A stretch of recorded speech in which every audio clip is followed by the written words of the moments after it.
Excellent. Welcome everyone to today's meeting. I want to start first by I'm sure everyone in the room there's met Melissa.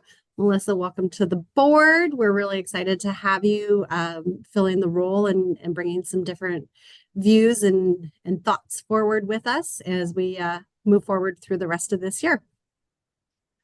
Quick roll call. We have Richard and myself joining virtually today with Tara also virtual running the controls for the city. It looks like Jeff just walked in. We've got Melissa, who's our new board member, Kevin, Lawrence, Dawn, Tracy, Nick, and joining for the city, we have Travis and Alana, and it looks like Josh there in the corner. Hi, Josh. Hey, Beth. So if that's everyone, I will ask for somebody to move the minutes. If everybody's had an opportunity to look through the February 13th minutes and doesn't have any questions or concerns. Dawn to move. Excellent. And a seconder, Tracy. And all in favor of the minutes from the 13th. That one's passed. Thank you. So I already welcomed Melissa, but Melissa, if you just want to tell us a little bit about yourself and what you're looking to gain from being part of the board. I'm the marketing manager at the Canal District and Machine Shop, and I just wanted to see basically insights to what all happens and what's coming up, and feel like I can contribute. Excellent. Thank you. Did we have any declarations for pecuniary interest today? No, none that we Okay, excellent. Travis, if you don't mind, I will turn it over to you for an update and overview. Sure. Okay. I kind of A good our daughter, she can't early. So yeah. do you know what everybody does though? Not really. Okay, let's just do a quick. Sorry, I thought you guys had already been chatting in the room there and covered that. So we'll start with you, Jeff. Sure. Jeff Walker. I work for Rowe. We do tech consulting and Kevin Warren, the general manager at the Sault Ste. Lawrence Foster and the supervisor. I'm Don Marini and I'm the general manager at the Super 8 and Micro Dolphins. And Tracy White, so general manager of the Comfort. Rash, general manager, Holiday Express. Are you Richard? Richard Walker. I'm with the Canadian Bush Plane retired accountant. And I'm Beverly Barber. I am the general manager at the Water Tower Inn. Nice to meet everybody. Perfect. Okay, I'm going to hammer this out because I know we've got a jammed meeting here. So I'll just give a couple updates. Everybody has the dashboard, so if you have questions, feel free to ask. The first one that I'm just going to cover, a brief update on the waterfront design plan. So as everybody recalls, we're doing kind of a conceptual design from the Canal District to the hospital with more of a thorough dive on the largely city-owned properties from the Bondar to the Bush Plain. So Bondar Marina, Clerk Park, and then over to the Bush Plain. So we received feedback and released on the website what we heard document. So that's up on, if you Google waterfront design city of Sault Ste. Marie, there's a brief overview there. I don't think it'll be anything particularly shocking. A lot of comments about more accessibility to the waterfront, more opportunity for shopping, walking, dog walking, and accessibility. The next stage here is they're currently taking that information and transferring it into an actual design. They'll bring that draft design back to the community end of April. We'll have another round of public consultation. We'll go back out and meet with the stakeholders. And then once we get that additional round of consultation and comments, they'll finalize the design and we'll bring it back to this board and to City Council, kind of targeting June at this point. The other one, quick one, is that the tender for the bridge over Wishart River project, so to connect third and fourth line, that'll be going out, knock on wood, next week. So we're still working with WSP Engineering to pull together the tender documents there. Pretty much everything's done, so it's just a matter of final review and then release. Last night, we had two things on the city council agenda. One was the city's share of the tourism budget. So we brought together or brought forward three items to council that we were looking for their endorsement on and final approval. We aligned those items with the Tourism Sault Ste. Marie strategic plan. So the first one was kind of the complementary funding for the events position to kind of infill the gap for benefits between the funding that Tourism Sault Ste. Marie has contributed. And now with these remaining funds from the city, we will be releasing the job description and the job posting this week. We'll run it for 2 weeks and then evaluate the applications and hopefully have somebody on board on wood end of April or early May. So that'll be great. It'll support tourism related events where we see strong potential for growth that are run by volunteers and some additional bench strength, as well as over the next 5 years, trying to identify some greenfield events that we can develop internally here and grow.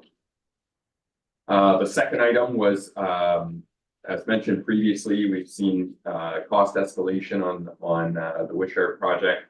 So we went back to City Council and asked that they allocate $250,000 of additional funding towards that project to cover any overages. I think the preliminary indication is that the bridge and civil work is going to be up substantially, and that's largely attributed to the fact that we had applied for that grant early in 2022. So you're seeing everything going up quite a bit. The third one is that we were able to get permission from council to set aside $236,000 as kind of a placeholder for investment in the waterfront and downtown initiatives.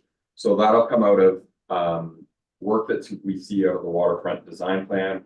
We'll be going to additional sources of funding at that point and hopefully grow that pot. And it'll be based off of the design concepts that come forward, as well as recommendations from O2 Design. So that's the tourism internal city budget. The other item that pertains to tourism is the Queen Street redesign.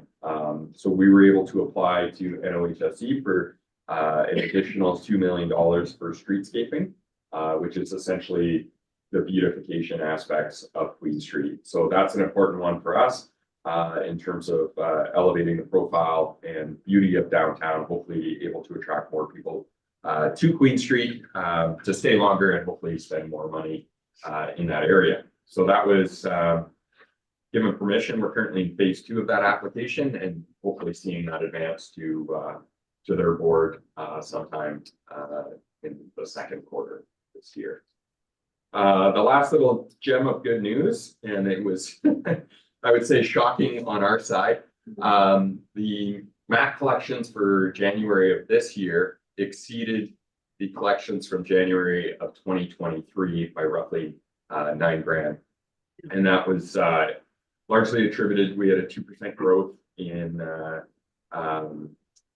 occupancy. We were at 42.6 last year. We were at 44.6 this year. And then the average rate climbed from 117 last year to about 125. So that's great to see, especially given the non-winter that we had.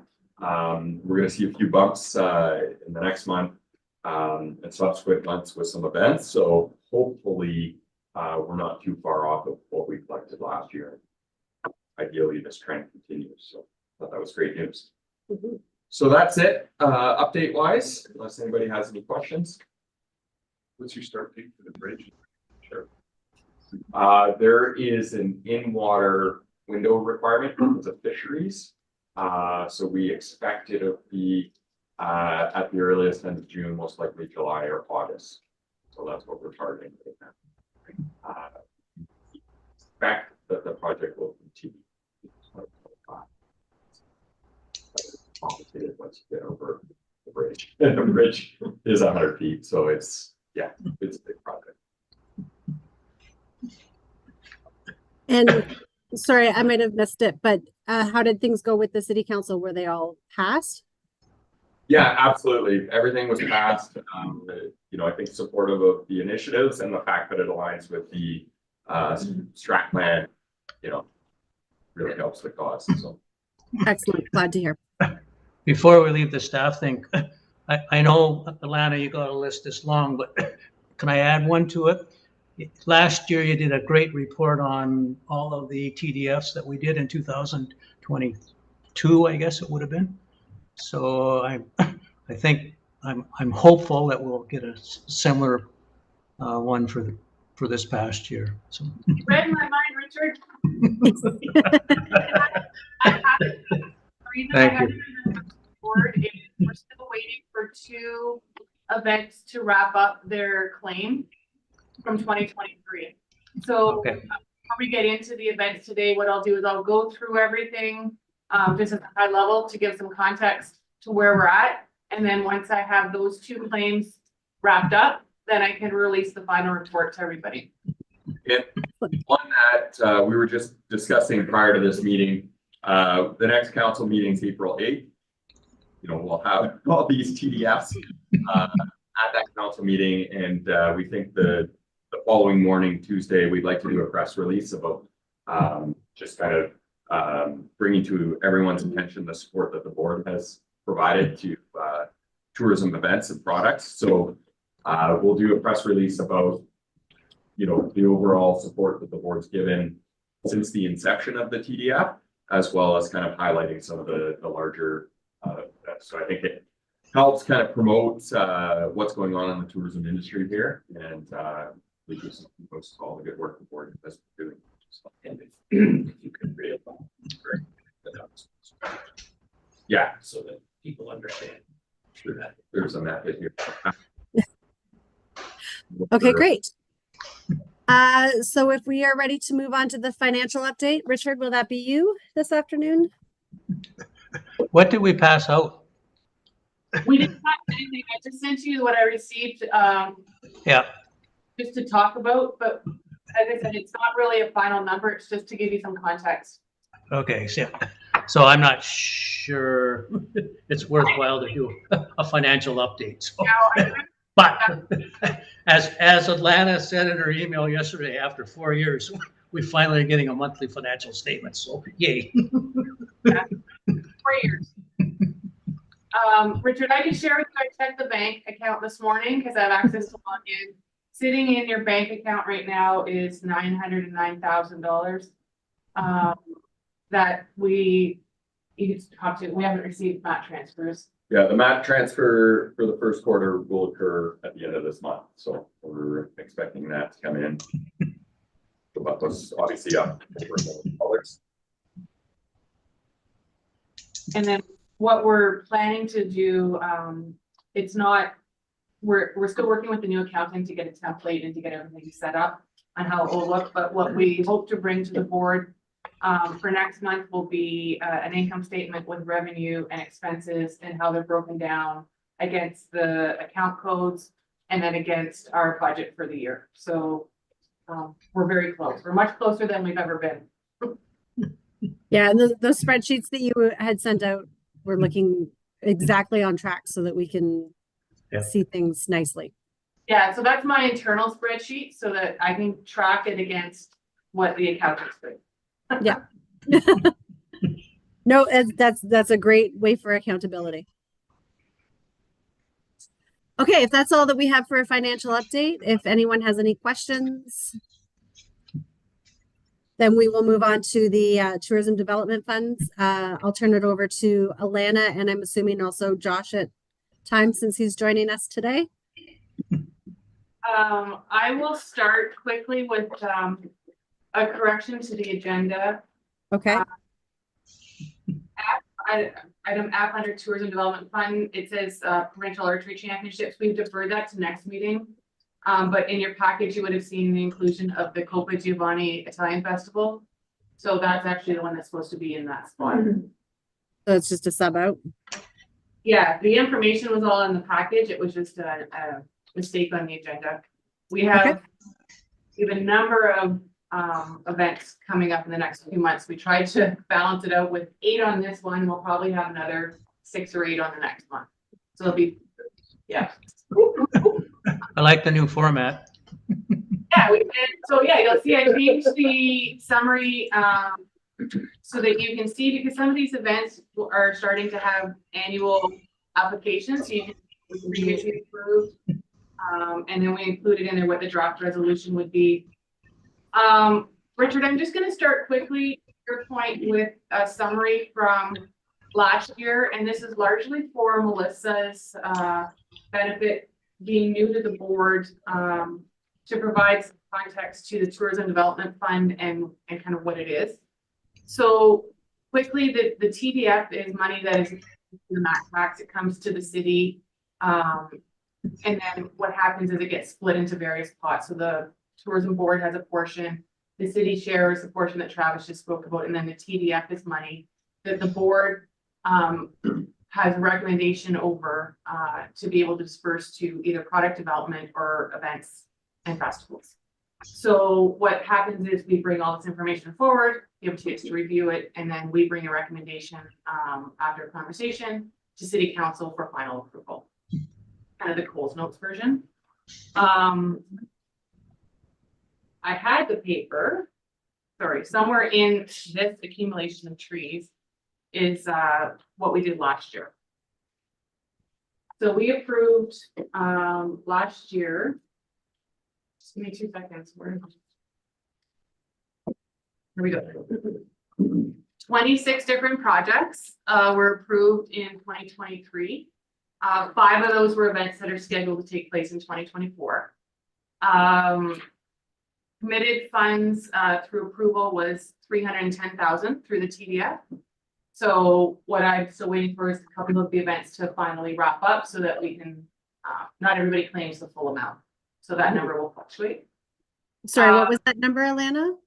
It was just over 310,000 of approvals were put forward. Okay. 54,000 of that was for projects taking place in 2024. So a quick overview of some of the projects that were approved in 2023. We had Welding Academy competition. We had Great Bucket List Cycle, Beaver Freezer Marathon, the Canadian Bush Plain Heritage Center Craft Show, Canadian Youth Bowling Championships, Christian Congregation of Jehovah's Witnesses, Community Strong Festival, Coppa Giovanni Soccer Festival, Crank the Shield, an investment in the double-decker bus, Dog Show, Kinsman Boardwalk upgrades, the Métis Nation of Ontario Conference, Northeast Regional Ringette Championships taking place this year.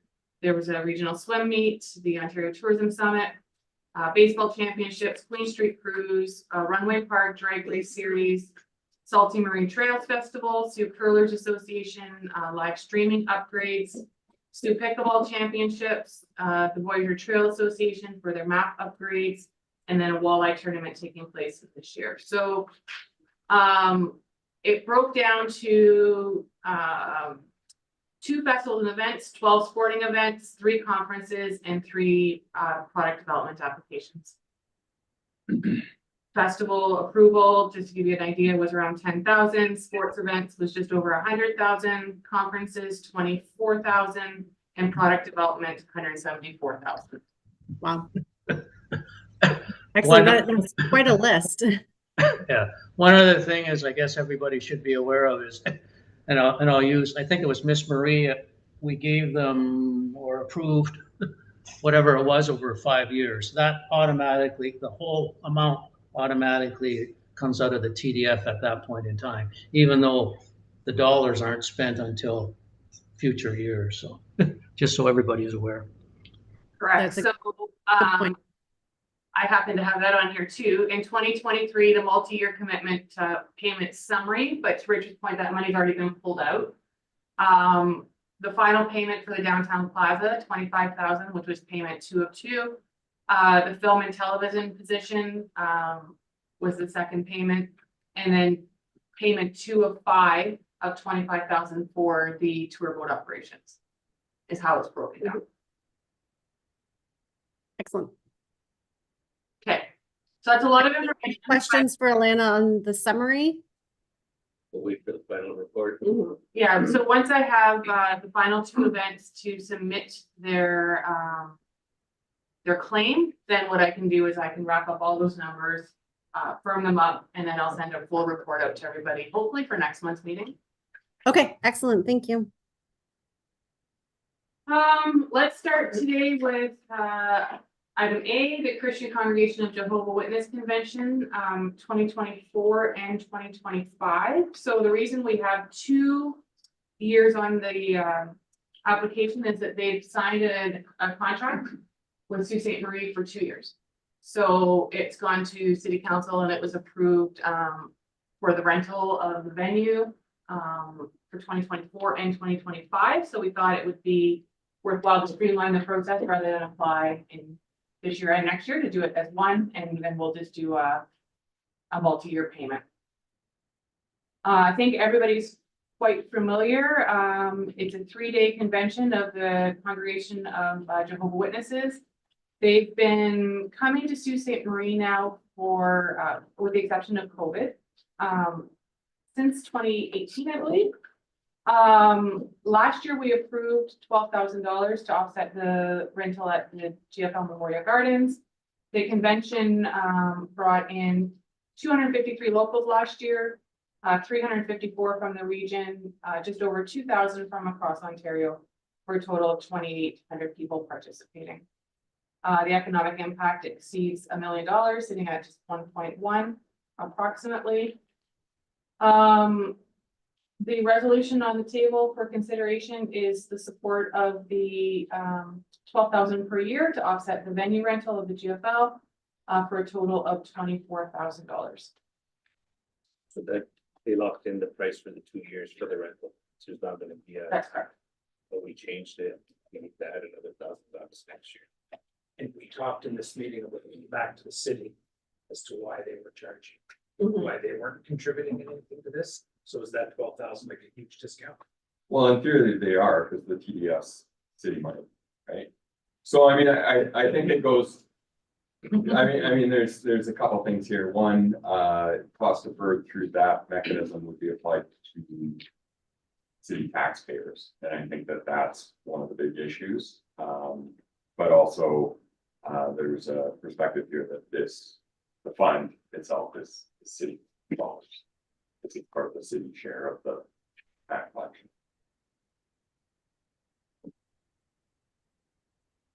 Like, yeah.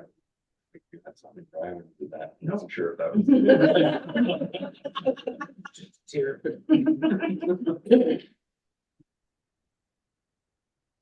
Anybody have any questions? Okay. I will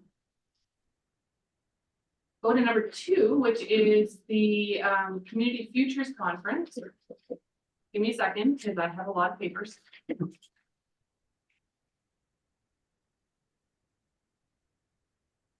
And I had them in order, and then I changed the order.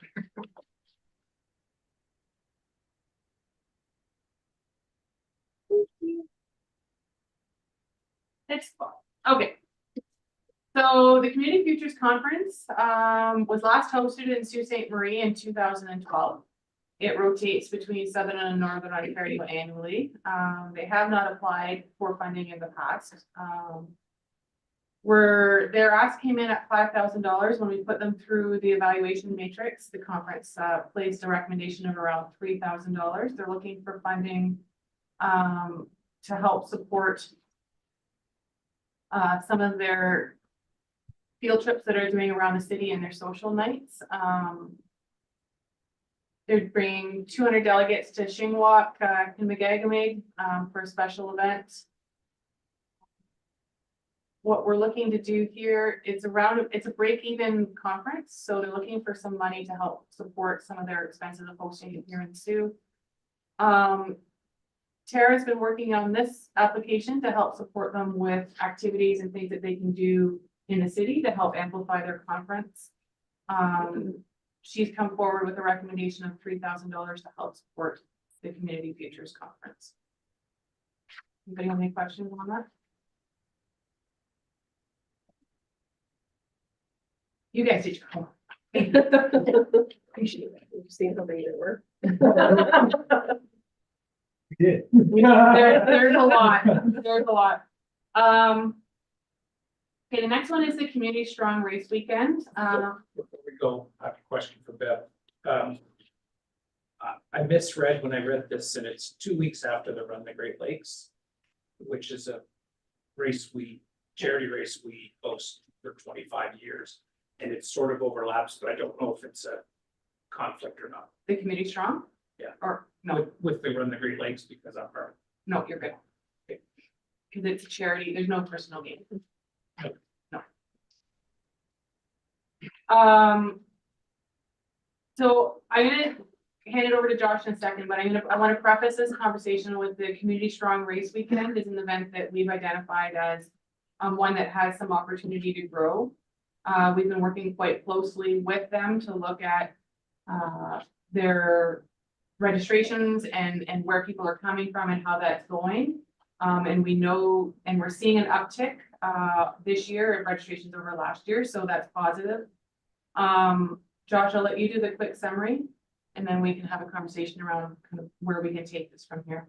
Yeah, absolutely. The Community Strong is a 2-day race weekend, and as you can see from the overview, it's got a wide berth of activity, which casts a pretty wide net for people participating anywhere from families to fun run to the marathon designation for the Boston Marathon qualifier that we received last year. Marketing is already underway with a myriad of Ontario calendars and Upper Peninsula calendars being advertising the event. In the staff analysis, I make mention of the fact that there is some collaboration in regards to the marketing. There's been a handful of meetings that we've had as well as with Richard Jones. They came forward with an ask of $20,000, but staff's recommending $5,000 to support these marketing endeavors as well as some event logistics.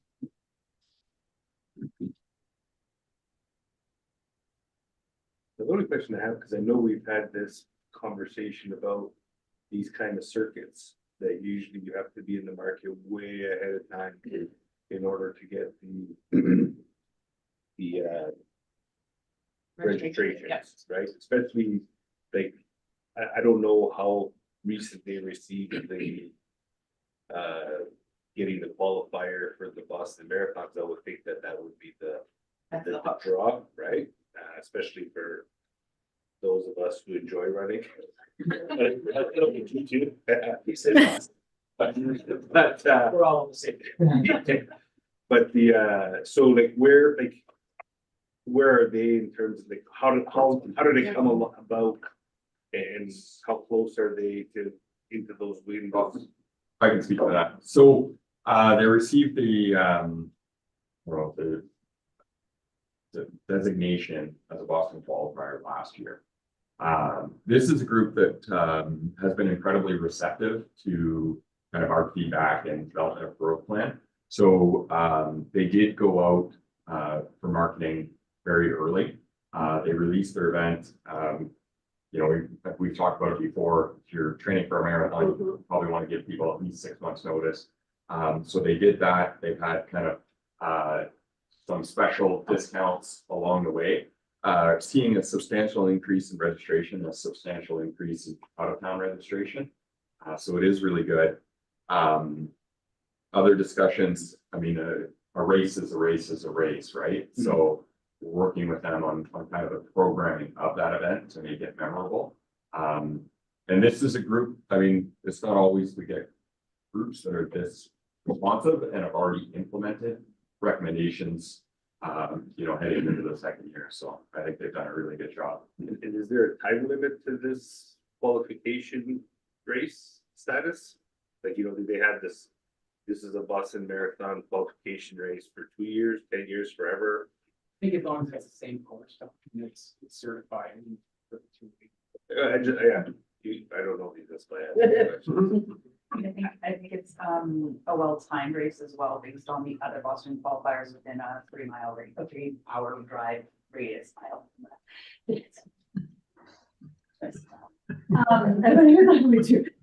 But yeah, it's a hour radius, like the Charlevoix and there's one in Traverse City are the ones here. That's all. They're the ones who can qualify.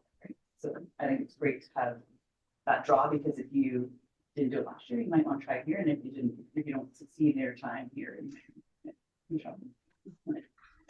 From a support perspective, is the focus on the full marathon? Because that's something Succeed doesn't have. That's what we've been pushing. So what were the numbers in those compared to the other Oh, races? out of the hundred registered. Yeah. That'd be interesting to know. They're definitely higher 5 from to 10K people aren't coming. so what we're seeing, I mean, we just logged in. I mean, this is another aspect is they've given us the ability to log into their registrations. From a out of town registration perspective, the half is the highest, marathon second highest, but what we're also seeing is spillover into the 10K because you're traveling with somebody, right? But our Run the 10K. marketing has been focused significantly on the half and the well, because that's the destination driver. Nobody's traveling for 10K. So Yeah, because the focus on the shorter distance is gonna just That's community. crush the run ratings, which is a long-standing charity. Yeah. for the hospital. Arch. Usually both.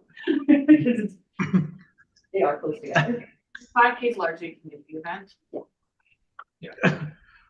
I kind of missed what Melissa said but I think she was talking about the Traverse City Marathon. Is that correct? Is that the closest one? Charlevoix, those are the two other Boston qualifiers, or big race qualifiers that are within 3-hour radius. And they're all in July and I think August. So it's a good time. I think it's a good time. If you miss your time there, you can still qualify somewhere else. Like Bay Shore is in May, isn't it? I know With their, Right. Yeah. Is there anything else in Northern Ontario? be the Massey one, but I don't think. But it's not a qualifier anymore. Oh, yeah, not a qualifier. it's for No, sure. but it's, Yeah. they still do their marathon, but it's Boston. Like if you miss out on, well, you're not getting it. Because we're marketing the Boston qualifiers so much more significant, because last year we were waiting to see if we were gonna get qualifiers. It almost seemed like an asterisk in the marketing at a certain point. So this would be a really great test base to see if we can draw those people to this geographical region. Is it an easy route? Is it an easy qualifier? Is any Don't fly. 22K, especially when you're dealing with the smell from the plants, like I didn't even imagine running 42 on the road. Like, Yeah, I can tell you, Chicago's way easier than New York. Yeah. Way easier. I mean, I even saw over the machine shop, I'm building there, and I'm just buzzing by the end of 10. I'm from the smells that are coming out of that place. Ugh. Kudos, asterisk to everybody that does get a QT.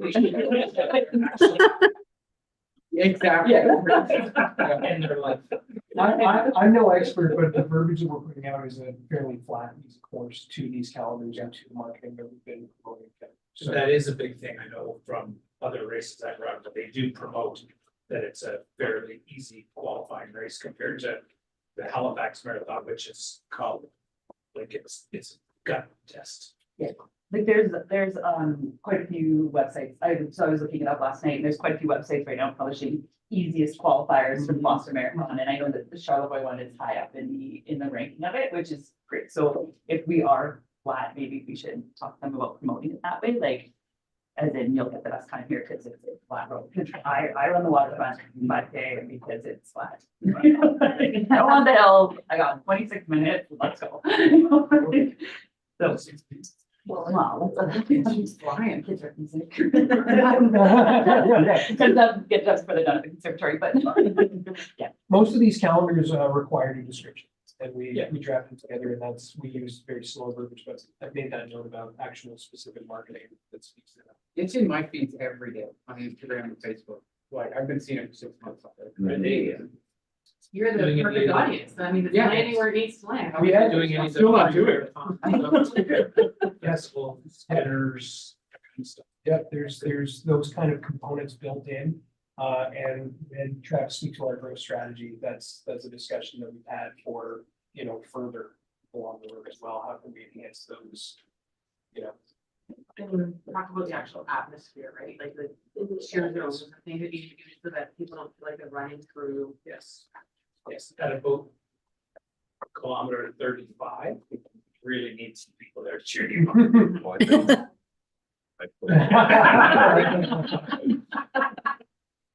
I'd be lucky to make it there.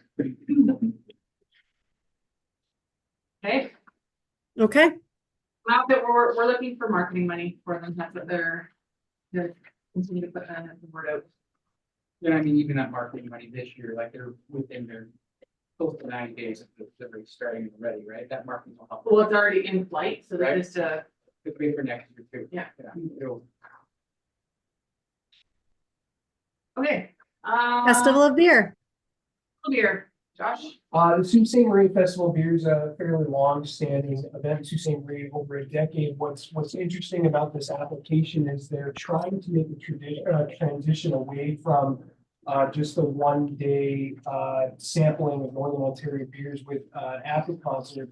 The pivot or the reinvention this year is they're trying to take pieces from downtown street parties, Rotary Fest Stage 2, if you're familiar, Busker Fest, and try and incorporate different elements that would act as a trip enhancer and maybe be the thin edge of the wedge that would entice somebody to come to, say, Sault Ste. Marie as opposed to Sudbury or Thunder Bay for Festival of Beers. So we've had a handful of conversations about this over the last year. We did support the event in 2022 with some venue rental, audio visual, things along those lines.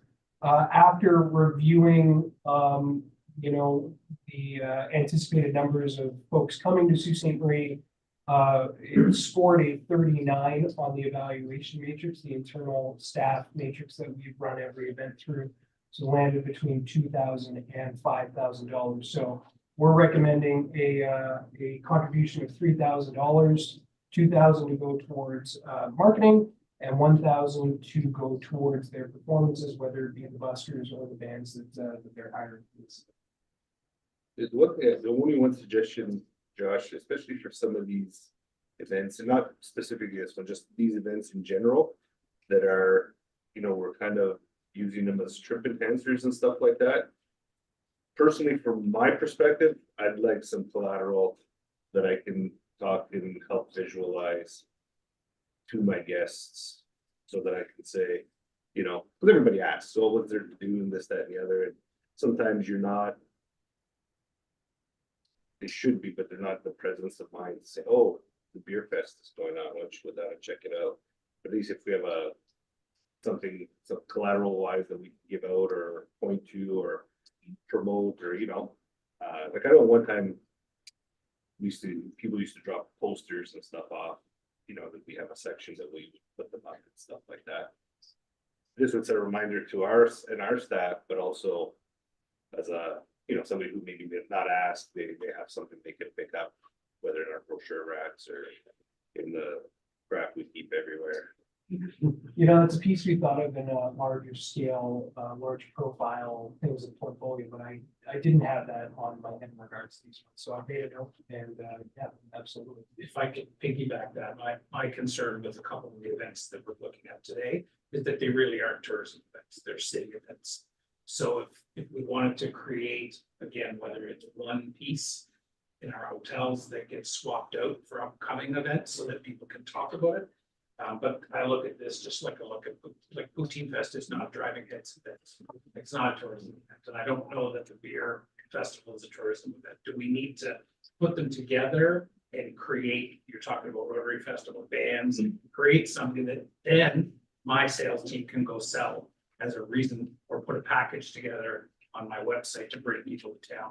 Because I'm not gonna fill my hotel with people coming for poutine. You're not, but I don't think you can discount. When people come here and there's like nothing going on, that's not a great thing. So having these But events, they're already here. So they're already here, they're just gonna be happy that there was a poutine fest, I guess, or beer, maybe let's go with beer, because that's even more, that's even more real estate. yeah, So I understand what you're saying, but to put heads in bed, the head's already in the bed. They're not gonna stay another night. so So how do we create something that will bring them? to 100%, I think demand? we're looking at, with part of the funding, trying to enhance these, but I also think that when you go to a place, even though you're already there, and you go back and tell your friends, family, saying, you gotta go check it out, they had this awesome poutine feast, maybe next year. They're coming for something else, but maybe they stick around a little bit longer, or at least they're spending more money in the community. Than Yes. they would So that's otherwise. my point, is it's really a community event, so it helps the community. So But That's a I, traveling road show too, right? Yeah, Routine but festival, the most beer likely fest- You'll have one closer to your hometown. 100%, but I'm just being a dog today. But like going back to, I think the original conversation about tourism spending is 100% our budgets are built off the map. But the broader basis for tourism is spending money within the community. And I think if you have someone that's staying at your hotel and they spend an extra, 28 to 50 bucks in the community, that's fantastic. And that's the objective of this board, or should be, in addition to attracting to hotels. So at what level is that the conversation? A beer fest or a boutique fest? Or is it a beer fest that has enough surrounding it, that has enough teeth to it that you can then go market it? 100%. And I think that's where our team needs to come in with our development strategies and support strategies. And hopefully, when we get that events coordinator, they can work with them on a growth plan to take them from here to there. What year is it for the beer? What I year? don't know, I'm sorry. I think it's gone. 2010. Yeah, I think I'm here. I think, And you just started giving them money last year. 2 years we didn't get much. yeah, 2020. Recommendation. Because they don't. I don't think it's surrounding, I think it's surrounding their projected numbers. It's based on the district. Yeah, so we wanted to be fair to that point as well. I don't, Actually, I mean, I say this, but it's an event that's, in us. Everybody that puts events on, you don't just do them for the goodness of your heart, you hope to make some money out of it, so it's a for-profit event, so we're keeping that in mind with the recommendation to support marketing, which is the first to go out of a profit line, people will cut that, and we don't want that cut, we wanna get it out. And the entertainment, which is what's gonna provide value. So when we did our evaluation, we said, those are the two pieces that if you were to pull it out of somebody's budget, we get cut, which is what we don't want to cut, we want to try and amplify. So that's why we came back with a recommendation, let's not, just buy glasses and buy beer, that doesn't make sense, let's try and bring it up so that we have some more marketing out there and they've got a good time while they're there. I'm kind of confused as to how this event is actually happening, because it's happening on Queen Street. So are they blocking off Queen Street? Or how is the event actually happening? Yeah, that's correct. The festival organizers have worked with 2 or 3 other alcohol serving establishments to close down one block on the street. So that is kind of modus operandi. So they're going to utilize the 3 different patios as different featured locations, and then have general food and alcohol vendors on the street, as well as erecting the stage similar to the small stage of Rotary Fest inside of the street. Is that full street license then? Or just at the established license? That would be my understanding. That sounds good. like a street party, right? Yeah. But street party kind of confines you to a little gated area. No, that transition, pre-COVID, actually with the Port administration, they changed the rules around how you can, kind of corral your people with alcohol. So if you look at, say, if you look at, say, the Greyhound season opener is probably a pretty good example because it's the most recent memory. Whereas you had Olive from Bruce to Dennis being able to serve alcohol. And we were able to do that the last year before the pandemic into the downtown street clinics as well. Are the businesses themselves getting the sales for the beer or Steve? Not something we asked for in regards to a budget. Well, they could, if it's being served from their establishment, you can't be. You can't have two licenses. No, it has to be on their license. Right. And then to decide what area is covered by what licenses. So like inside the patio or each of their patio licenses, which are theirs, and then the road themselves. The I don't know application what the does details- specifically, sorry. I was gonna say, I don't know the details because I'm not super duper well versed with the AGCO license, but I do know that city council just approved last month at council declaring it an event, municipal an event, which then gives them the permission to be able to apply for a liquor license for the open street.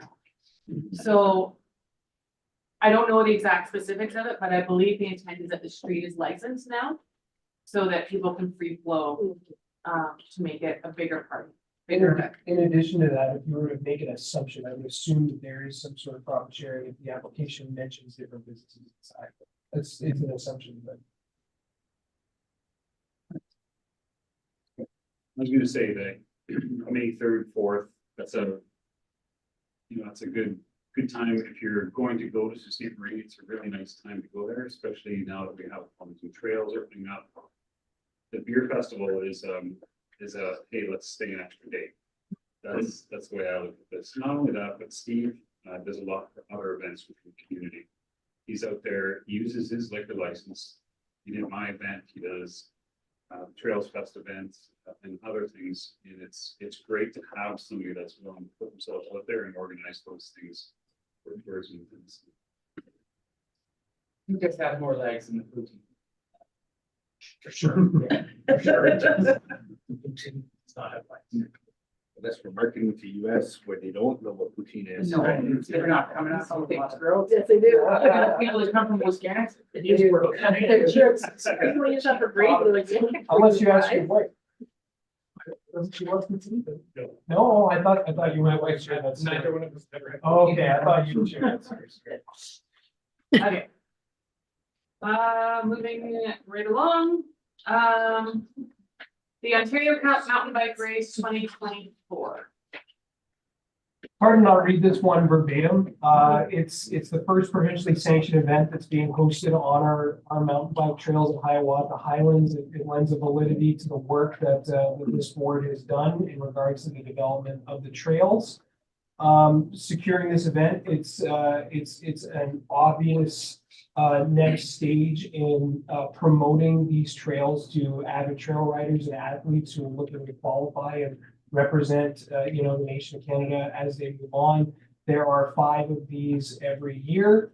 Geographically, we're pretty out of the way, so we have to make it a good sell at a phenomenal time and something that both Ontario Cycle as well as these athletes and families and parents will remember. So funds are required to ensure the infrastructure and the resources are high caliber, as I said. We just had a conversation about having this Boston qualifier marathon, but it also have to be more than that. It has to be an experience and a good time, and something that will be considered again for hosting. So obviously with this being a new event, we don't really have, we haven't given it a TDF before. Here are our numbers. We're looking for around 250 athletes to take part in this.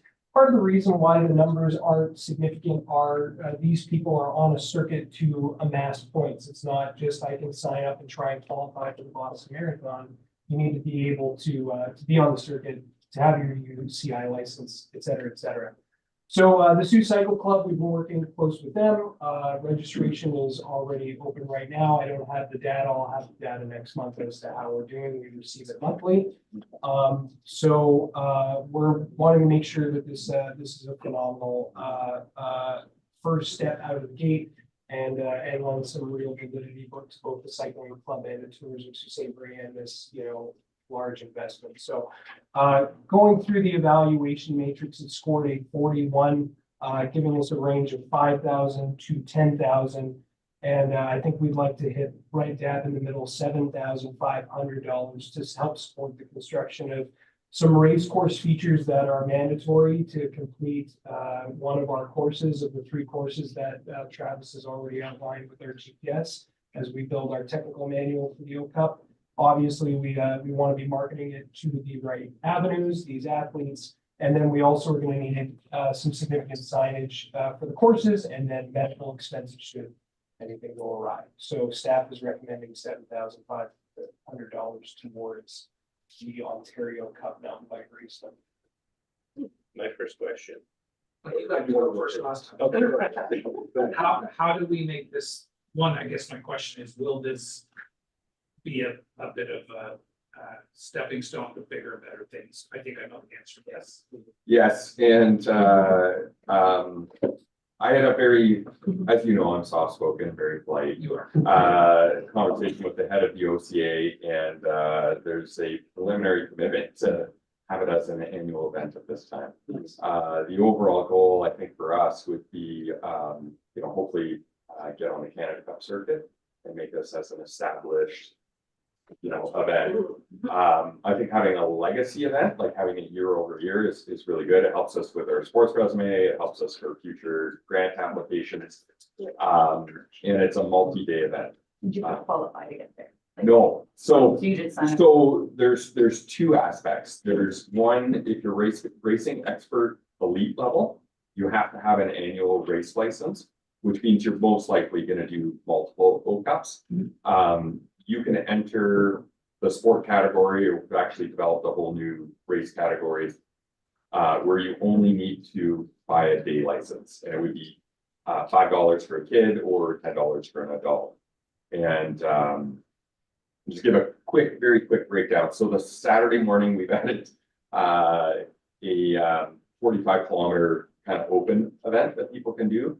Then there's in the afternoon, there's what they call an XC, which is a sprint race category. It's a kilometer-long loop, so it's the first lap plus 20 minutes, and that's an Olympic event as well. So that's a standard event. The cycling club's going to host a pump track race. It'll be primarily targeted to young kids and families, barbecue, music, etc. And then the Sunday morning is the XCO, which is the standard Olympic distance. And if you wanted to do like the sport category, it's 25 kilometers. Any one of us can do on a day license. But if you're racing expert elite, that's where you need the because those are the people that are trying to meet the Olympics or trying to make the national team. So you got your license lapsed, Don? Just this year. How far is the actual big race? Like the expert elite? Yeah. It's 38. Correct. Yeah. Weird. That's the official. Well, license, so or the issue is it's based on our laps, right? So they'll vary slightly. Yeah. Our expert elite lap is just over 7 kilometers. And I tried to lay it out based on highlighting our new trails. It'll be super fun and fast, but also highlight some of the aspects that they're not going to get in Southern Ontario. So what can we do beyond what they want to do? Can we have a drone following them on the race to then use it as marketing? Like what else can we do to really elevate this? Yeah, so In case you know anything. again, using my polite, calm voice, I've been asking them to send up their coaches, which will then force the teams to come up here. That's through the OCA and some of the. Can we fan any of them? I think we'll be looking at that for sure. We're also working on later in the summer, it'll be another youth development camp, and I'm trying to bring up some either ex-Olympians or World Cup riders that'll bring more youth from around the province. This is a great opportunity for like faster scenario. Yeah. Like someone that comes and does the race and says, we don't know you're missing. Yeah. And then it's plastered everywhere. Exactly. So, yeah, we're going to be collecting some marketing assets. We'll be building that out. I think if we can get them here once, which we're actively working and doing, we'll get them back, not just for the race, but to come back to ride, which is where they'll spend. Feels like we're a little light on the yen here, as far as wanting to make this a signature. Kind of where I'm. I don't know if this is in. Once we get this kind of under wraps this year, Mhm. then there's an opportunity to grow it out. I think when we looked at putting the budget together, Like this 7,500 is enough to blow minds Well, and bring people back next year. as we build it out, we also have a budgetary line item for event development. So I think as we go through this process, we have the opportunity to draw down on that as well. And the OCAP's willing to sign on with us for an annual event before they've seen what we can do. It's a very He's really polite- fun, play.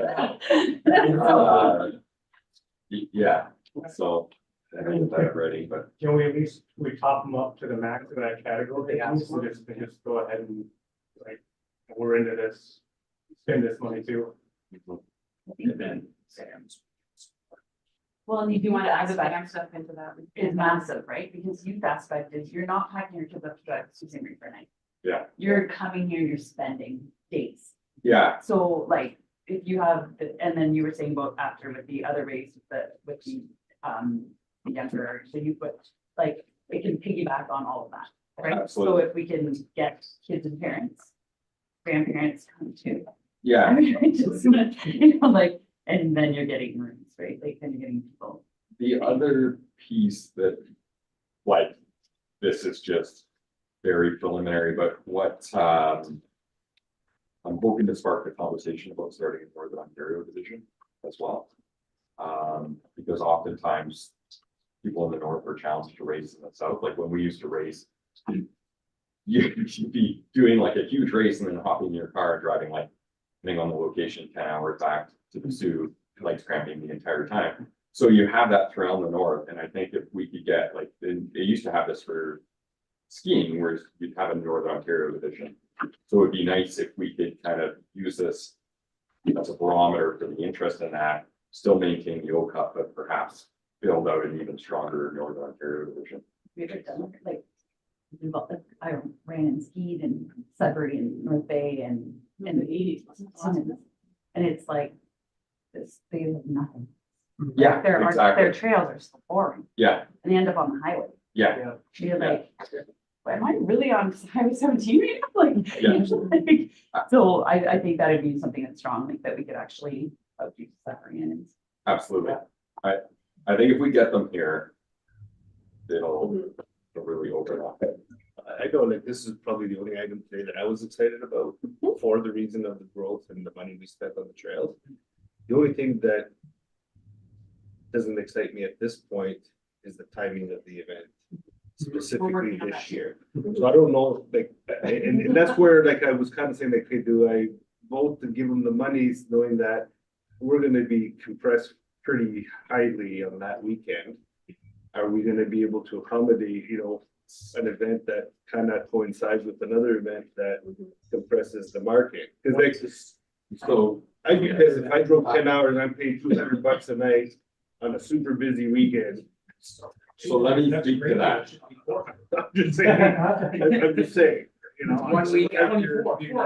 As an example. What else is fun? So Jehovah's, And- but let me speak to this. So this year, they didn't initially give us an event, even though we had asked for whatever reason we were missed in the paperwork, just where the flight conversation came in. They only gave us 2 options for dates. The one overlapped with Marquette Trails Festival, which I thought we would have lost roots to, and this other one.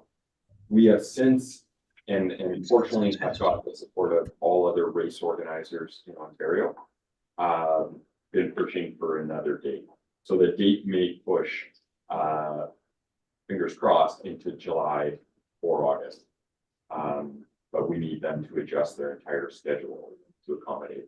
And what's the typical schedule for the other races? Like, is it just during the summer or is it Yeah, fall it- circuits? Well, they've done a spring really circuits? weird thing, like, so the Canada Cup Series goes across the summer. For whatever reason this year, they put 3 out of the 5 races in May. Ours being number 4 in June. So I think a lot of, as it's coming up, the other organizers and teams are like this, that this doesn't make sense for us.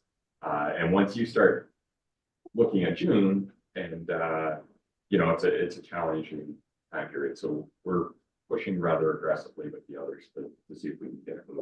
Now it's a regulated provincial sports organization, so I don't know how much success we're gonna have, but Well, no, because like I realized that because it wasn't an organization, like you have a schedule and, you know, that kind of falls into things, you know, into different areas. It's just that being, if it's a first time event, you know, we could spend a crap load of money to make it a fun event, but if we don't have the infrastructure to house, and we'll just say house because of other things that are happening now, it may, you know what I mean? Yeah. And that was my concern, right? so in that scenario, like we can draw from the event development fund as well.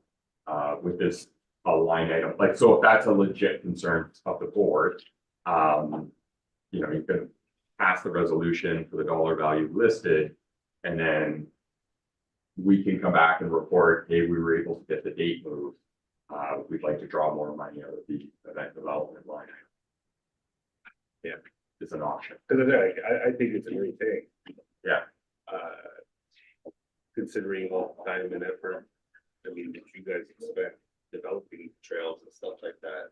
It's just, let's make sure we get a, you know, especially if it's gonna be an annual, let's get a good date where, you know, Yeah, we can really put the emphasis on putting on a good show and not having those kind of little hiccups that just annoy people, that's just like, I'm not gonna bother, I can't get a room. yeah, agreed. If my memory is serving correct, I don't know if it was the last one or the meeting, but did we not approve money for another event that's over this weekend too? Yeah, it was the, There was another, so like there's, I think, it was in the past meeting. Yeah. Queen Street Cruises. Oh, there Queen will be Street cruises that Yeah. weekend too, right? No, But that one doesn't really. No, drive. I was like, I feel there was another one that weekend too. We didn't have a choice on these dates this year.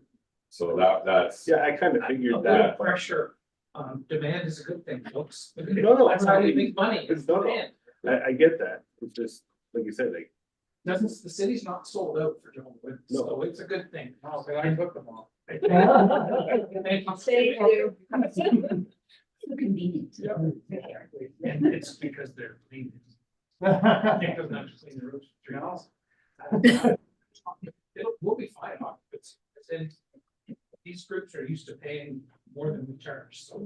we'll be- Yeah, we've got other, some other motel properties too that are looking for business that we can set. It'll all be a good thing for everyone. yeah, no, I'm with you, if I could charge more, I'm happy. Yeah, you, like, an Ontario sanction, you're not, as a parent, you're not gonna question or someone, you're gonna be like, oh, how much rooms cost, we're going. It's part of the package, which is fortunate for the parents. So I would support your idea of giving them the ability to increase this amount. Approve them from the maximum, and give some ability, because if they can put something else together Mhm. for this, or if there's something else we can do that would make us like a standout. It would just be that wow factor. I mean, the last time we had Milk Up here, you and I raced it, 25 years ago. and they built the trails the week before with a rake. That was it, and everybody said, never coming back again. They're gonna come this time, and nobody's got trails like we do. That's on them. So they're gonna be blown away. And the other piece to keep in mind, especially from Melissa being new, all this money has to get spent and then it's reimbursed. So we have a check and balance to make sure it's spent on what it needs to be spent on before it gets distributed out. So to do an approval of, if it were to go to 10,000, that money would have to be expended on line items that are in an agreement. And then we reimburse. Oh, so it's, I won't say risk-free, but it's relatively risk-free in that it's their money and then we have to approve it to get back. Maybe we just eat this date too for year one, so that we don't annoy them and they don't choose. Yeah, yeah.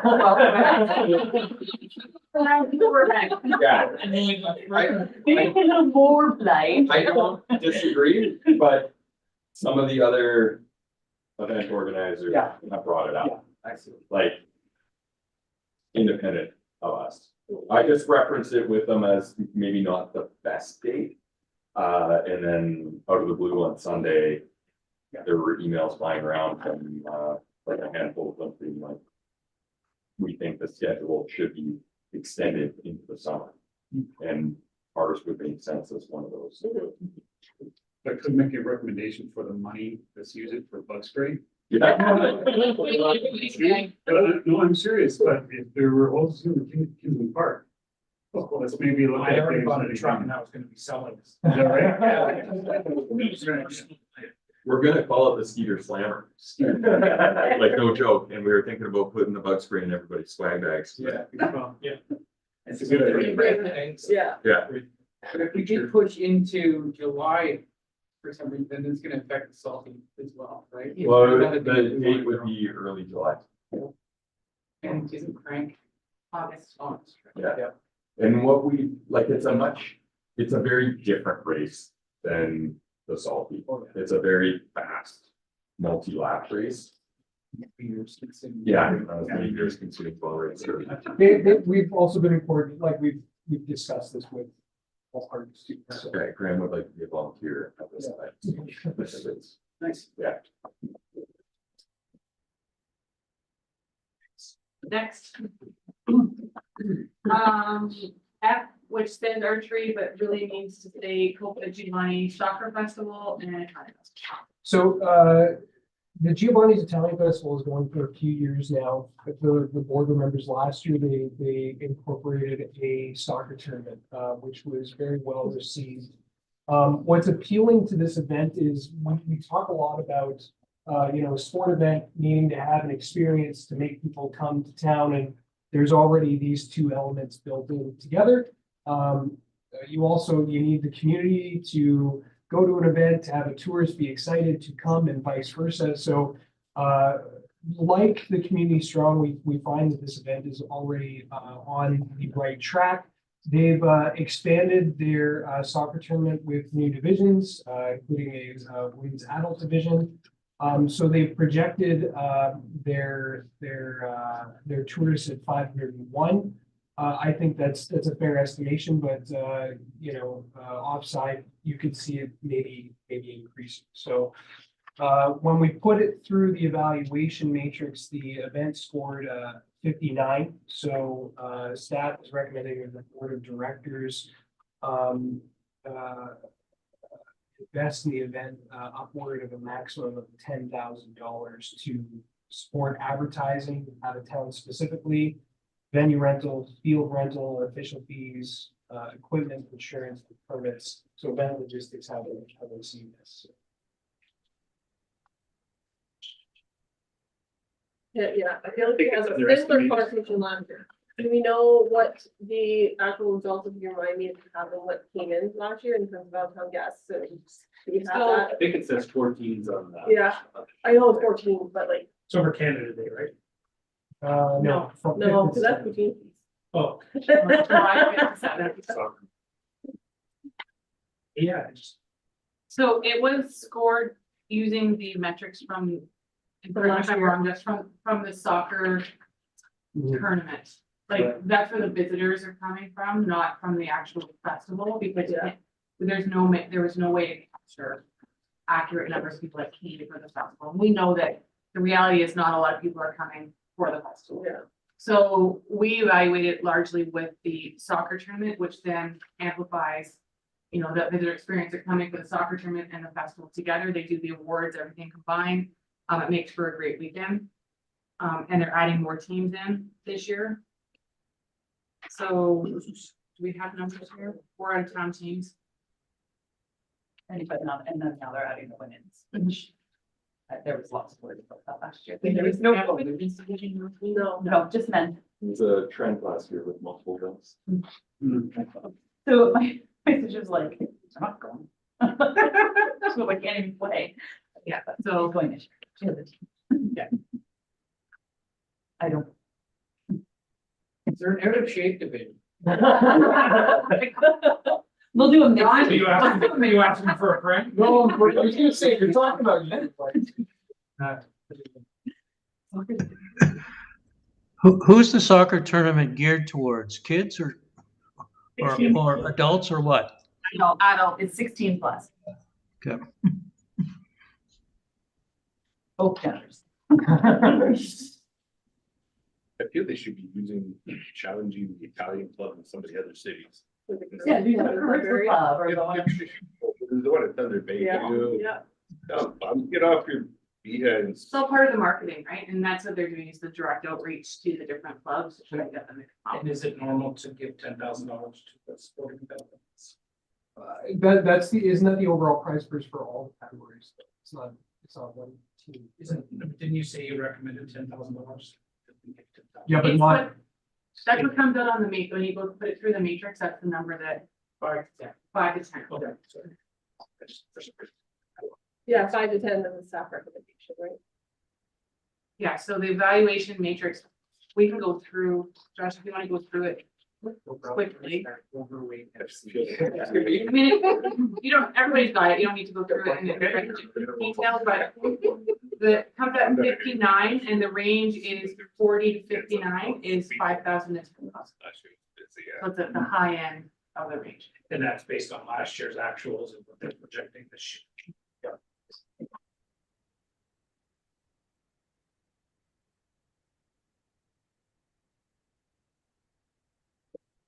Their festival itself is also expanding to 2 days. I just thought, That's their own first. It's done right. No. They did it last year. Yeah, and the year before. They had it from that. No, No, very last year was long, the first 2 year. years ago, but last year was down to the pavilion. I don't think anybody went down, there was a lot of people. There are a lot of people there. There was a lot of people Yeah. there. It was jammed, it was the fullest I've seen it under there, save, I know there's been a couple of big name concerts there that was probably similar in the number of people that were out there. It was packed. Is there a boat coming up that time too? The cruise ship? Be great. You can come off there, just eat some sausages and pizza. That's not how they roll. We got meal planned for us and ate. Yeah. Let's get back. Any other questions?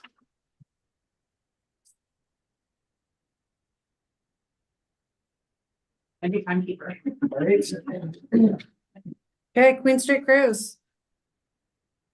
All right, last year, the Queen Street Cruise moved to the Roberta Bondar Pavilion. It gave the event the opportunity to utilize the north parking lot, the Civic Center with a myriad of barbecue and alcohol vendors.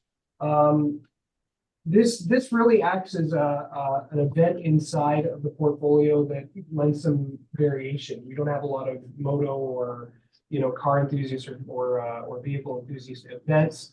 We supported it last year in the amount of $5,000 to go towards 2 different types of advertising. The event reported back in its final report that they saw 200 folks from the USA, 200 regional, and a lot of community support of 9,000. The event has assimilated other car shows, trying to make sure that there's more bang for the buck.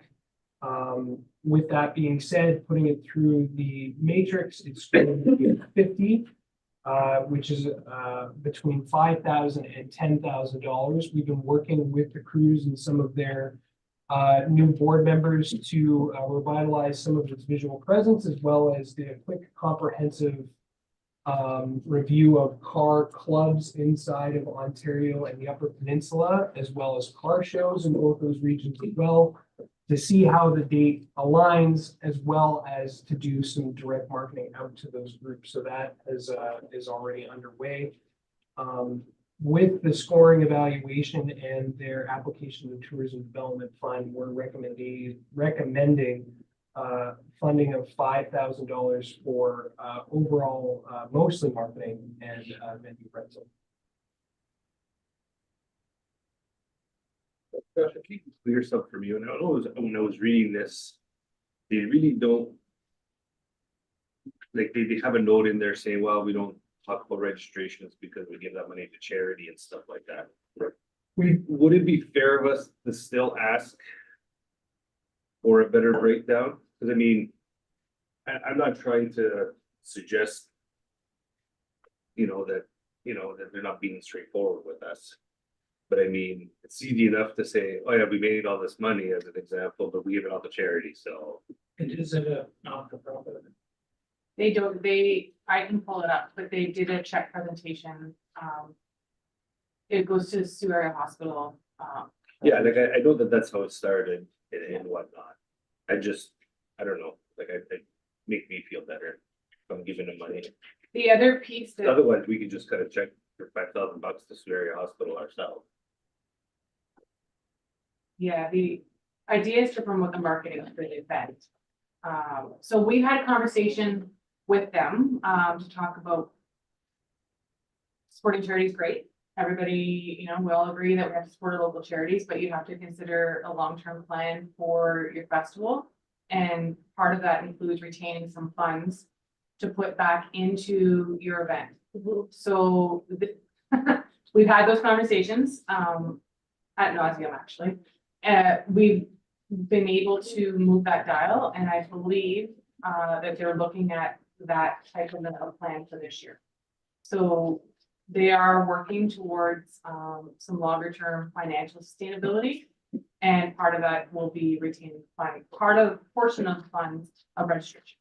So that, because as you heard me say before, these events that continuously come back, if they're not running their events properly, they're gonna look for us to bail them out every time. And run the Great Lakes up, we've been doing it for over 25 years, and they save a portion because they know what their costs are gonna be next year, so that they can make sure they can put a good event on.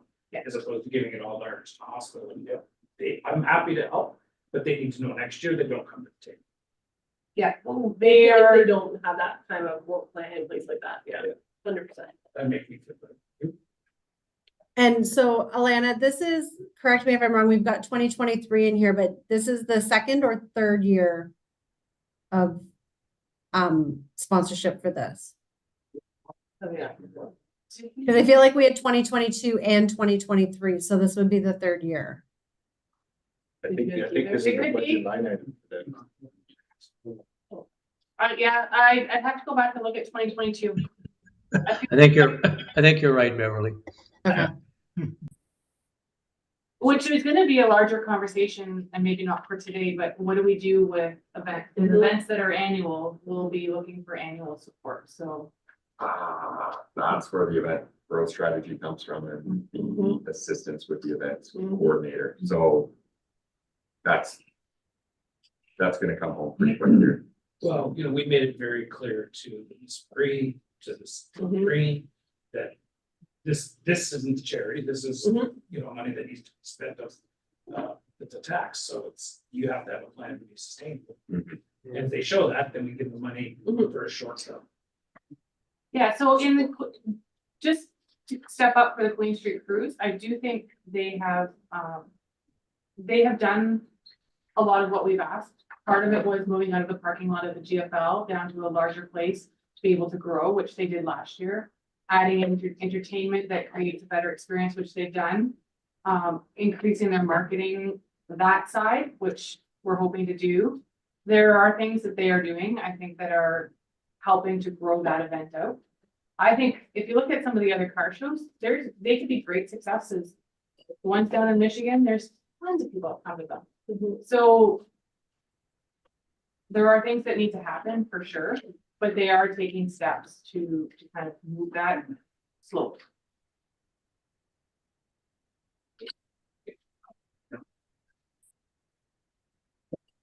I think that's fair. I think when the team first came to me when I was on board, the thought process in getting the methodology of what is a tourism event versus what is a community event was kind of hard pressed. In addition, I know a lot of these events have the same mechanism, but you're coming out of COVID, trying to mitigate what it looked like to advertise to Michigan.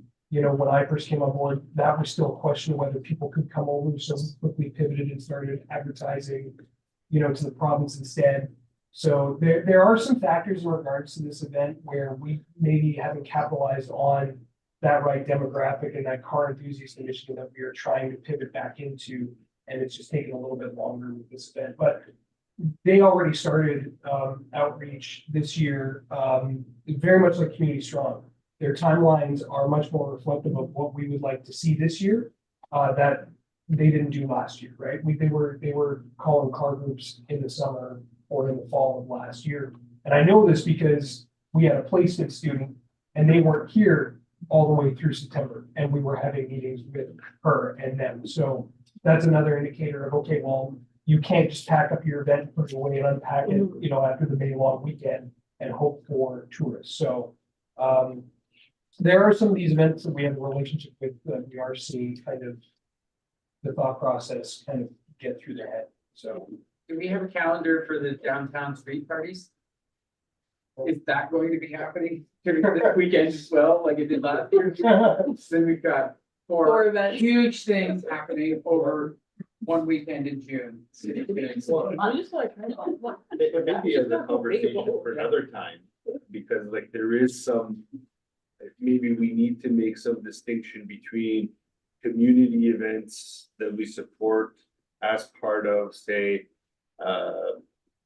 whether it's a stepping stone for somebody organizing an event to say, okay, we'll give you a shot at a small amount to kind of see what this event's about as a tourist enhancer, stuff like that. And then making the distinction towards, like, an event that we can work on, support financially speaking, that can grow into a bigger festival sort of thing. You know what I mean?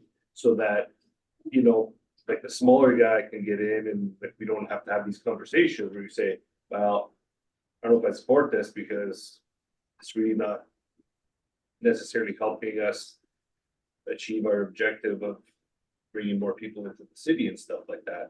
But I do believe that there's a role for those events because, yeah, like we want to be able to point people that are here to things to do in the community, to maybe explore it a little bit more than they did and stuff like that. But at what level of support or ongoing support do we give those types of events before we tell them, okay, either step up here and be serious, or Yeah, you're on your own? there's a couple different ways to look at it. I think first, we should probably have less of these on the agenda in order to have a 2-hour meeting. Because we're not gonna be able to discuss them until I move on, but we may want to, as a board, come up with a number. To say anything that we don't believe is really tourism driving people into the community more enhancer, we set a budget. And then we just say, this is what we have, and we tell, we announce to the community, if you have an enhancer event, that we have this much available. And when it's not, Yeah, it's and not. just cap it at, $2,000 for the event max. Yeah, or a total of $20,000 for the year, and Yeah, it was just saying, like, but capping. each one is a cap too, sure. I don't know if that's something we're about to probably. We can dig into it. And the other one, if you guys are talking to people that have events that you feel are community enhancers, maybe connected with the arts and culture side of things, we can push them to the city's arts and culture funding. They have to be not for profit, but that's. Yeah, That's okay. I tell everybody that I know that's putting on an event, I say, get your act together. There is money available for the right events, for the right things, for, you know what I mean? And you get, some help and direction from the staff and the board, to help you pull off an event. So I think, I think that happened. I think sometimes people just, what I feel the risk sometimes is with what we have here, because, we have a pot of money that we have to spend every year, right? And we don't want to just become a budget line on somebody's event budget, saying, okay, I'm gonna get this much from tourism and, and this is how I'm gonna kind of pull together my money to put on my event, and whatever happens, right? Like, I know it doesn't happen that way. Yeah, I'm just generalizing, but I just, we want to see, like, the idea is to help support so that they can take off and be on their own. At least that's what I thought it was. Watchtower was on. They were doing this fine, and now they know about the TDF. No, we paid them for tourism before. Oh, we It's did. the inception. Oh, okay. We covered the venue rental since. That But was, now that's why they come back, because they know that we're gonna look after their. We're a budget line. but Yeah, we're a budget item for that. But I mean, for like, that's it's a big generator, so. You know what, that's the kind of, that's the kind of thing you wanna have, right? Said, okay, well, if they don't come here, then that's one Then we lose weekend. that. It's $1 million. One weekend that all these other events that happen.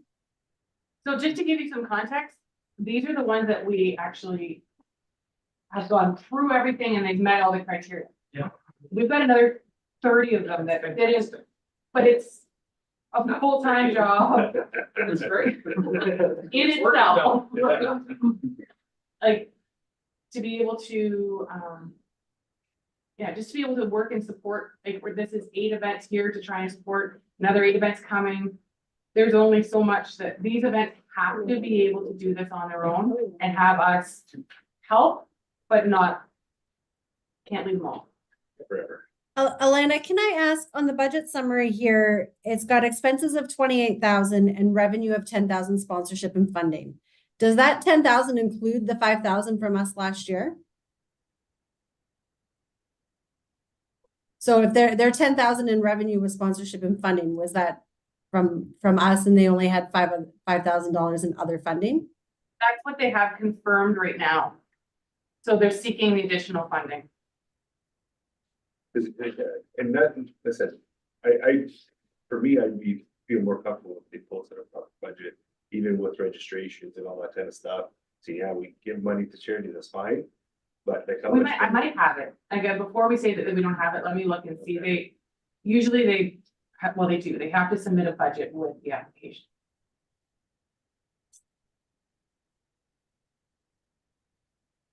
Can we move to the next one? Absolutely, I'm done. Yeah, we're not. Because, yeah, we have- run out of time. I think that's it, right? No, it's. How much you want? Does anybody have any questions about the other 2? I might have missed it. How many years have we given money to Queen Street Cruise? I think this will be number 3. This will be the third, yes. Okay. And it's gone towards marketing every year. It hasn't gone towards, And it has grown. and it has It's grown. like from the first year, that's for sure, board and go down. Yeah, it's grown. It's going exponentially. And marketing money is good, right? Like putting stuff out to market is And good. I don't think we're discounting that. I think it's like, it's the 3rd year they're asking, but now we want to see that, like, what. That they're putting a little bit aside to keep growing their event, right? Yes. That's not like to Kevin's point, it's not just like, we could just donate it. If it's just like, that's the amount we donate, and that's the amount they have to donate, it's like, that's all. Yeah, and just to that point, not in a defensive way, but I will just say, with my portfolio, I have this conversation almost with every Yeah. organization that comes in and says, well, what will you do if there's leftover money? And it's, we donated all to X, and I immediately said, that's not Yeah, viable. You cannot sustain That's right. it. You don't need 100%. yeah. So not trying to be defensive, just saying that's conversations we have. Yeah, and we trust that you do. Yeah, yeah. Don't take that the wrong way. But the other side of it too is, from an event perspective, if they're coming back for money for the same event. But if you're pushing them to grow it and all of a sudden it's gone from 50 visitors to 200 visitors, then we're going in the right direction. Yeah. And we'll support that. But if it's the same every year, then at some point you're gonna have to stand on your own two. Totally agree. Anybody have any questions about stir the potential or opportunities? It's easy. Yeah, I'll wait to do both.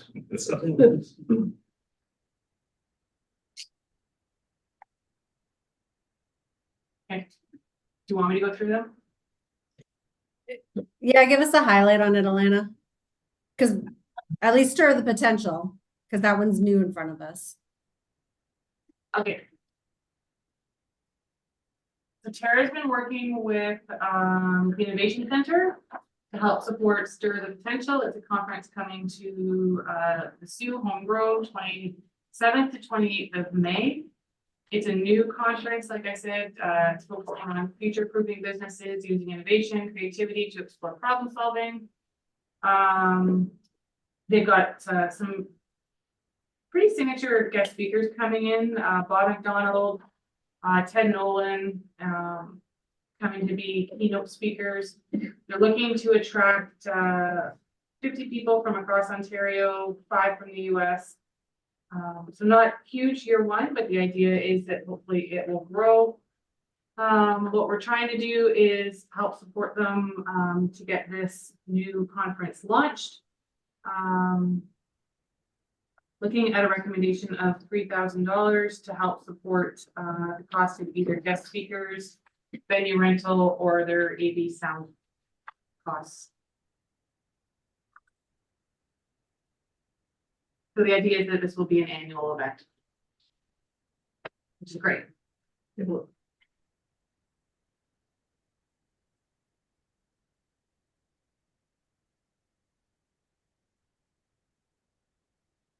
Okay, any questions? Questions on that? The team fees, just for the record, just so we can go through it, it's moving this year from the Ermitinger site to the plaza. So that's something that's worth noting. The idea is to try and link it closer with the activities happening downtown for Canada Day. The idea being, we know that lots of people coming in town, it's a long weekend, it'll anchor the activities down in the downtown core.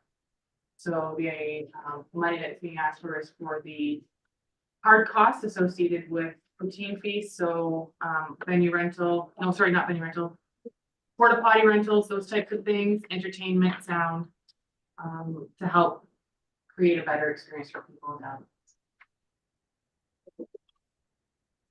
Great idea to move it to Canada.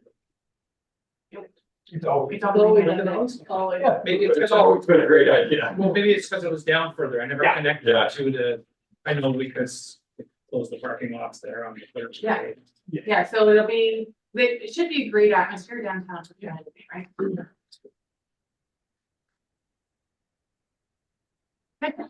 Hey. let's Go. We made it. Okay. Next item on the agenda was new business before we get into the resolutions. I don't have any. Do you have any? Travis? All good on my end. All right. We might as well move right into the resolutions then. I'll go through each of them. If anyone has any comments before we move forward on them. The first resolution in front of us has to do with the 2024 and 2025 Regional Convention of Jehovah Witness. And it is for a combined 24,000 between year 2024 and 2025. We have any further questions that have come up for our other discussions, or any comments? Okay, I'll make one comment is when we approve this, just remember is the whole 24,000 is coming out of what we have in our, yeah. So just remember that. Where's it go? okay. So the resolution reads, be it resolved that Tourism Sault Ste. Marie Board of Directors recommend a contribution of $24,000 through the Tourism Development Fund, Conferences and Special Events Stream to support the Christian Congregation of Jehovah Witness 2024 and 2025 conventions that a report be submitted to City Council for consideration and approval. Do I have a mover on this resolution? Kevin, and a seconder, Jeff, and all in favor? And that motion carries. Next up is the Community Futures Ontario 2024 Annual Conference that's being held June 2nd to 4th. The recommendation on it is $3,000 through the Tourism Development Fund. Any further questions with regards to this conference or comments? Okay. Resolution as it reads is be it resolved that Tourism Sault Ste. Marie Board of Directors recommend a contribution of $3,000 through the Tourism Development Fund, Conferences and Special Events Stream to support 2024 Community Futures Conference taking place June 2nd to 4th, 2024, and that a report be submitted to City Council for consideration and approval. Do I have a mover for this resolution? Dawn? And a seconder? Tracy? And I'll call for a vote. And that one carries. The next one on the agenda is Community Strong Race Weekend with a recommendation of $5,000 towards marketing. Any questions, comments, or concerns before this resolution? Okay, so the resolution reads, be it resolved that Tourism Sault Ste. Marie Board of Directors recommend a contribution of $5,000 through the Tourism Development Fund, Conferences and Special Events Stream to support the 2024 Community Strong Festival, and that a report be submitted to City Council for consideration and approval. Do I have a mover for this resolution? Richard, and Lawrence as a seconder, and I'll call for a vote, please. And that one carries. Next on the agenda is the Festival of Beer taking place on Queen Street with a recommendation of $3,000. Questions or comments before the resolution? Okay. Be it resolved that Tourism Sault Ste. Marie Board of Directors recommend a contribution of $3,000 through the Tourism Development Fund, Conferences and Special Events Stream to be support the Festival of Beers to be hosted May 3rd to 4th, 2024, and that a report be submitted to City Council for consideration and approval. Do I have a mover for this resolution? Jeff? And is there a seconder? Nick? And I will call for a vote on the Festival of Beer. And Richard, you were a nay? Oh, okay. So that one carries. Board of time. Next on the docket is the Ontario Cup Mountain Bike Race number 4 with a recommendation of $7,500. Questions or comments before the resolution? We want to make that 10? Yeah. Yes. Yep. Do we want to up it to 10?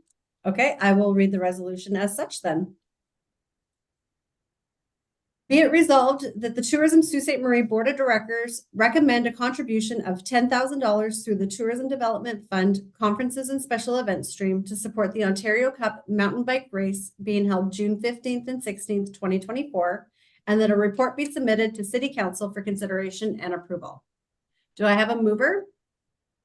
Lawrence, and a seconder, Kevin. And I'll call for a vote. And that one carries. Next on the agenda is the Giovanni's Italian Festival and Copa Soccer Tournament with a recommendation of $10,000. Any questions or comments before we move into this resolution?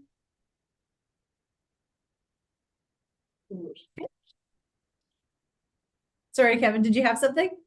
Just not comfortable with 10,000, so I guess I could just not. Well, it's between, it's between 5 and 10, right? Right. The recommendation. Yeah. There were a few. Yeah, I'm on board with the 5. I can like that too, like I want to support because they're sure like they're trying to grow the soccer tournament side. But specifically for that side, like obviously as Kevin mentioned, like the food part or the festival part is great add on, but we shouldn't be supporting that side. I don't think their application was for that though. I think it was Which is why I said 10,000 is an awful lot for soccer. No ice, there's no trails. Well, again, we can have a conversation about the amount. The recommendation came in on the 49 to 59, which is the 5,000 to 10,000. Let's switch this with the bike and make it 75. He's so good now. It's like an I love it. I'd be more comfortable with 5. Me too.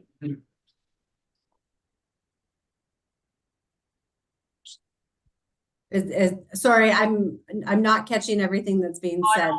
3 of us are at 5. I think 4 with Donna at 5. 5. Richard? Thoughts?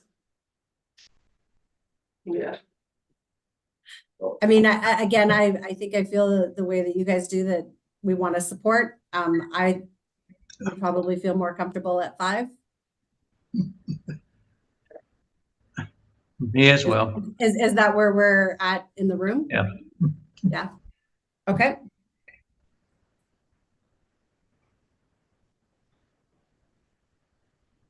Okay, so be it resolved that the Tourism Sault Ste. Marie Board of Directors recommend a contribution of $5,000 through the Tourism Development Fund Conferences and Special Events stream to support the Coppa Giovanni Soccer Tournament and the Giovanni's Italian Festival to be held July 6th and 7th, 2024, and that a report be submitted to City Council for consideration and approval. Do I have a mover for this one, Tracy? And a seconder? Nick, and I'll call for a vote on that, Consider asking them to take. and that one carries. Italian festival, just for soccer training. Okay, so next up, we have Queen Street Cruise with a recommendation of $5,000. Do we want to discuss this one further? Sorry, what was that? The Queen Street Cruise with a recommendation of $5,000.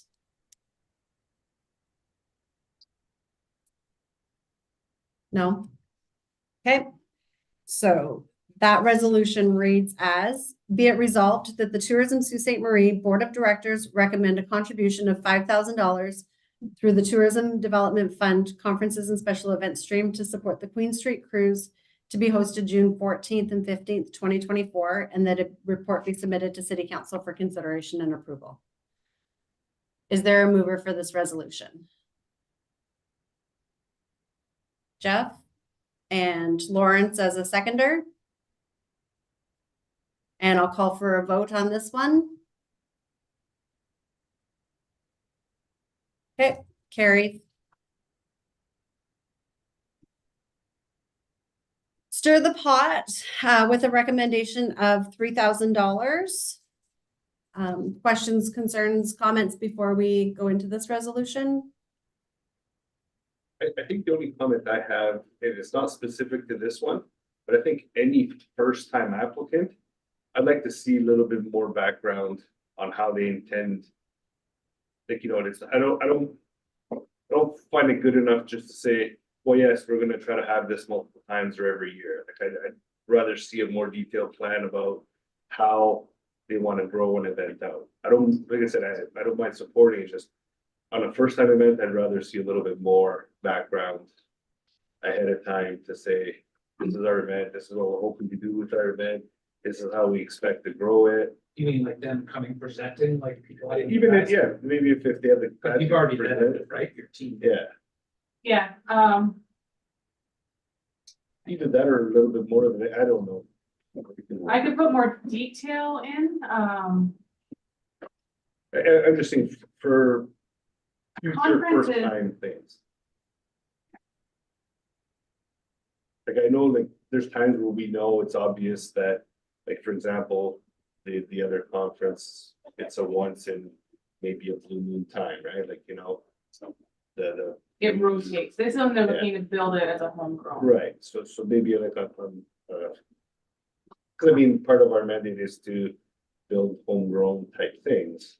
So I'd like to see I'd like to see a little bit more beef on the first time thing. So we could add a little bit more there. We'll have to look in-house, but it might be more beneficial to have them come in post-event and do, because if it's their first time, they're gonna learn a lot, and I think based on, like, a lot of people have great intentions to be like, we're gonna build this out, do it one time, and they're like, oh. So I think it would be more beneficial to have a debrief afterwards, if they're still in the mindset they're gonna continue to grow it. I just like to see a little, I'd like to see a little bit more meat. If you have it with this particular one, check out their website. I have. It's- I was considering registering. It's quite well done and no, Well, I think they talk about the event itself in the sense that these are the speakers and this is what we're talking about. Like that, in that respect, it's great. Like, maybe I didn't look deep enough to. well, I don't think they have a big plan on how they want to grow it out, but they definitely, they have partnerships there, I think, that are good ones to try and help, support it. You have to, the other thing I think we have to worry about is we are a public forum, so if somebody is bringing something forward, we have to be careful on what we're disclosing so that at least they can continue on with it. At least that's my opinion, so. Oh, yeah, but we can simply go into full, like we have for some of the other things that we've supported that weren't public, say at that point in time when they were looking for funding, right? Okay. Certainly, you know, Don, worth maybe a further conversation on what that looks like and what that consideration includes. Anything else right now specific to stir the pot before I read the resolution? Okay, so be it resolved that the Tourism Sault Ste. Marie Board of Directors recommend a contribution of $3,000 through the Tourism Development Fund Conferences and Special Event Stream to support the Stir the Pot Conference happening May 27th and 28th, 2024, and that a report be submitted to City Council for consideration and approval. Do I have a mover for this resolution? Jeff? And a seconder? Dawn? And all in favor for Stir the Pot? And that one carries. Last one on the docket is Poutine Fest taking place June 29th to July 1st with a recommendation of $2,750. Any other questions or comments before we move into this resolution? Okay. Be it resolved that the Tourism Sault Ste. Marie Board of Directors recommend a contribution of $2,750 through the Tourism Development Fund Conferences and Special Events Stream to support Poutine Fest being hosted June 29th to July 1st, 2024, and that a report be submitted to City Council for consideration and approval. Is there a mover for this resolution? Richard? And Jeff as a seconder. And all in favor? And that one carries. Oof, that's all of them. 12 minutes ahead of schedule, rushing it. What? Okay, next meeting is scheduled for March the 19th. And if there's nothing else today, then I will call for, oh, Jeff, yes? In general, I feel like we've had these conversations for months now, like, does the board generally think that the evaluation matrix is a little high on local events? Well, I think that was kind Is that of what really- you guys were kind of referencing Yeah. to earlier. I think at some point we gotta decide if we can, I don't know, based on our agreement, but I mean, I think we should make a distinction between, say, like, something that we would consider like a smaller An enhancement, enhancement. and you say grow to that's actual driver of people into the community and stuff like that. So we can take that back, like if the board is making that recommendation, which is fine, it's well within your authority. We can take that back, do some internal analysis and present. Like we won't modify everything, we'll present it to the board. You know, what potential updates are possible, you know, why we feel it's perhaps not possible, but bring that back to the board for discussion. Yeah, I'm thinking like maybe 2 or 3 board meetings from now when we don't have 8 to go over, we could carve out 30 minutes for a general. Travis, when you do that, I know we've got different, so we've got events and I forget what the other category is, but I don't know that we've broken out, let's say our $500,000 we're gonna get this year, whether we've broken out any of those pieces as well. And so maybe we need to look at that, if you follow my thought process there. Allocating a certain portion to product development and a certain portion to events. Yeah, or at least what might be available, or at least we, as a board, maybe we should have that discussion, but I think that's something that we should really look at. Okay, let us dig into that. I'm sure there's some other internal conversations that we need to assess just to make sure how that breakout happens. So, Yeah, or if we can do it, I don't know the answer to that. well, that's what I need to I would just, confirm. I can just say, I would be really cautious with pigeonhole what we can do to each thing, because they're so unique.